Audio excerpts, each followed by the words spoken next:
Bonjour à tous, on continue les tutos. Pour ce tuto, on va apprendre à monter sa liste d'armées. Pour commencer, il y a plusieurs critères avant de monter sa liste. 4 points essentiels. Donc, premier point, les figurines qu'on a à disposition. Euh, c'est bien beau de vouloir faire une armée avec beaucoup de points, mais si on n'a pas les figurines qu'il faut, on a beau mettre toutes les options qu'on veut, rajouter, grappiller des points par-ci, par-là, à un moment donné, ça va bloquer. Ensuite, la taille en points qu'on veut jouer. Par exemple, là sur la photo, on a un exemple d'armée à 2000 points.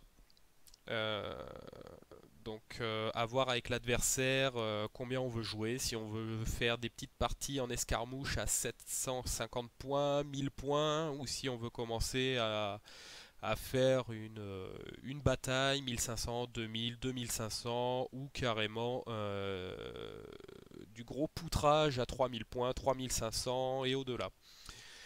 Euh, Ensuite, suivant la taille en points, ce qui va influencer, c'est la durée de jeu. On n'a pas forcément toute l'après-midi pour jouer. Donc là, c'est un peu évasif. Si on connaît bien les règles, ça se joue assez vite, entre parenthèses. Par exemple, pour cette armée, à 2000 points, on a dû mettre 3 heures pour jouer, rapport de bataille inclus.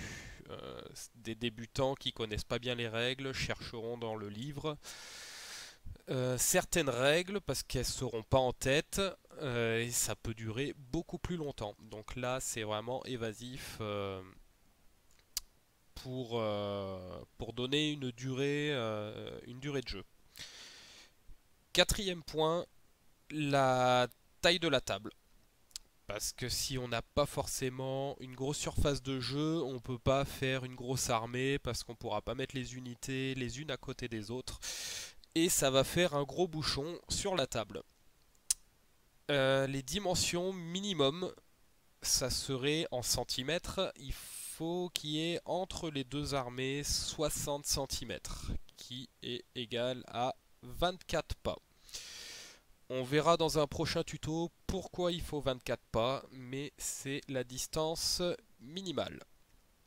Après, en longueur de table, ça dépendra de la taille de l'armée.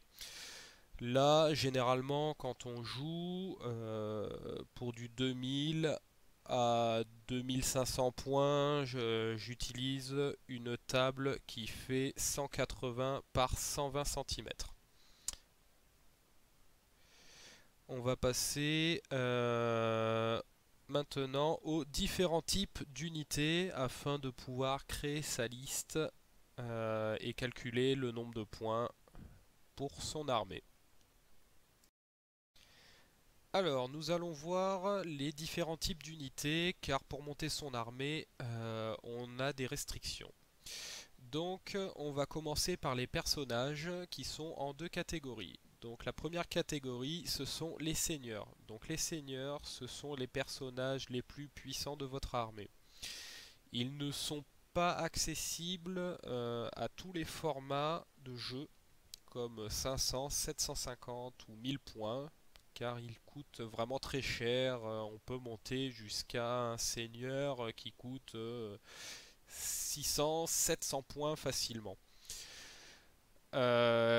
Certains seigneurs et même héros sont des personnages nommés. Donc ils ont la mention personnage spécial. Ils ont un nom propre. Ils ne sont pas acceptés à toutes les parties, car ils peuvent retourner une partie à eux seuls et remporter la bataille. Ensuite, nous allons voir les héros. Donc les héros, ils font partie obligatoirement de votre armée. Ne serait-ce que pour les escarmouches et les petites batailles, vous serez obligé d'en inclure. Donc vous pouvez le choisir soit en tant que guerrier, soit en tant que sorcier. D'ailleurs, j'ai oublié de mentionner que les seigneurs sont aussi sorciers pour certains. À voir si on préfère avoir plutôt un héros qui va au corps à corps et qui poutre de la troupaille ou des sorciers. Qui balancent des sorts à distance. Ils sont fragiles comparés aux héros qui sont taillés pour le corps à corps. Ensuite, nous avons les bases.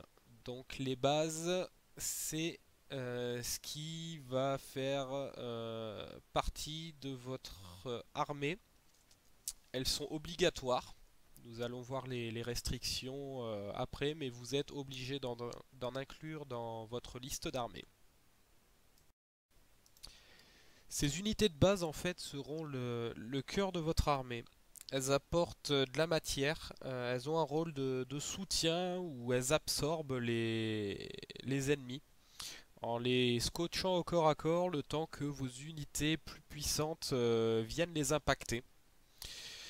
Et donc nous allons voir ces dites unités qui servent vraiment à achever l'ennemi. Donc nous allons commencer par les unités spéciales. Donc les unités spéciales seront moins populeuses que vos unités de base. Elles seront plus puissantes, mais elles coûtent plus cher en points.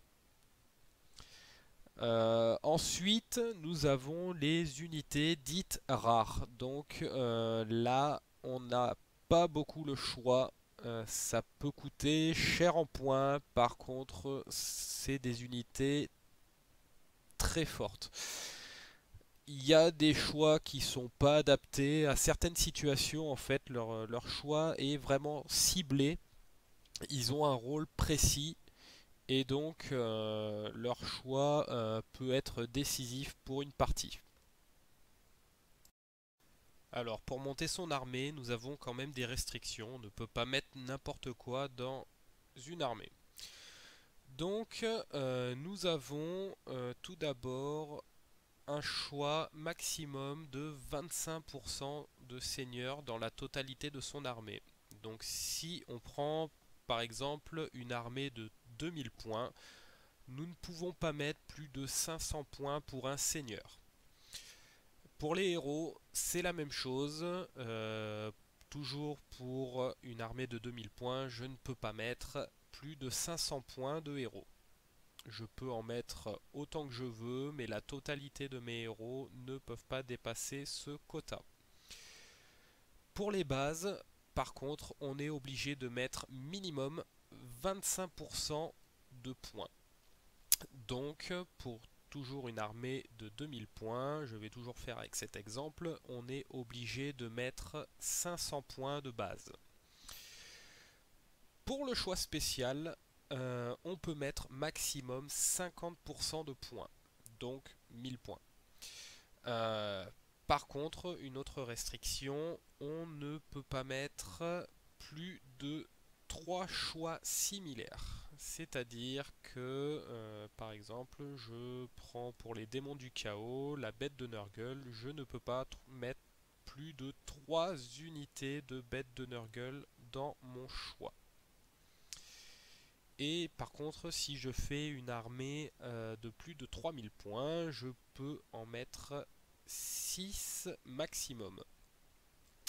Et enfin, pour l'unité rare, je peux mettre que 25% maximum de choix rares. Et ça monte à 4 si je dépasse une armée à 3000 points. Donc c'est tout pour les restrictions et maintenant je vais vous donner un exemple d'armée. Donc maintenant je vais vous montrer comment monter une armée. Donc pour commencer je vais dire que je veux une force de 750 points. Donc pour 750 points il me faut un héros. Donc je vais prendre un héros de Nurgle. Donc sur mon livre d'armée j'ai son profil. On voit ses caractéristiques, quel type de troupe c'est, et j'ai son coût en points de base. Donc là pour cet exemple il coûte 90 points. Je sais que c'est une troupe d'infanterie. et que c'est un personnage. Alors là, j'ai pas envie de le monter sur palanquin. Je veux qu'il soit sorcier, donc je sélectionne. Je n'ai pas envie qu'il ait de privilèges et je veux bien lui mettre un don pour qu'il soit un peu plus bourrin. Donc j'additionne tout ça et j'arrive à un total de 150 points pour mon personnage. Maintenant que j'ai choisi mon personnage, donc je vais inclure mes troupes de base donc qui sont obligatoires et je vais choisir des porte-peste. Donc les porte-peste, on voit que c'est 13 points la figurine, j'en veux 20, je n'ai pas envie d'inclure de champion mais je veux bien mettre un musicien et un porte-étendard. Donc j'additionne le tout et j'arrive à un total de 280 points pour mes unités de base. Donc pour une force de 750 points, je suis bien à plus de 188 points. Donc j'ai bien mes 25% minimum requis pour mon armée. Ensuite, je vais placer des unités spéciales, donc j'ai le droit à 50%, donc 375 points maximum. Je vais prendre des bêtes de Nurgle et je vais en mettre 3, donc 3 fois 60, 180 points. Je suis bien en dessous des 375 points maximum, donc je peux les inclure. Et pour finir, donc le choix rare, je vais prendre un canon de corne histoire d'avoir du tir dans mon armée.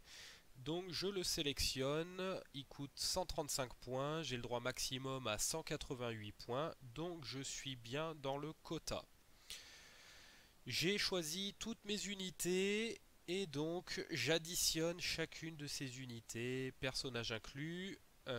J'ai bien 3 unités pour construire une armée, j'ai bien mon général et j'arrive à un total de 745 points sur mes 750. Il faut savoir aussi que quand on construit son armée, on a beau choisir une taille en points, donc là pour cet exemple 750, il est très rare d'arriver pile poil à ce quota. Généralement on tourne à 748, 749, là comme cet exemple 745, c'est tout à fait normal. Donc voilà, j'ai mon armée prête à livrer bataille. Et donc voilà, vous savez comment construire une armée. Et je vous dis à bientôt pour un prochain tuto. Nous allons bientôt commencer à apprendre à jouer, à déplacer les troupes, à lancer des sorts, voir les différentes phases de jeu. J'espère faire ça très vite. N'hésitez pas à laisser des commentaires, à voir ce que si vous n'avez pas compris certaines choses, je peux les rajouter ou refaire une vidéo juste avec les questions. Voilà, je vous souhaite une bonne journée et je vous dis à bientôt.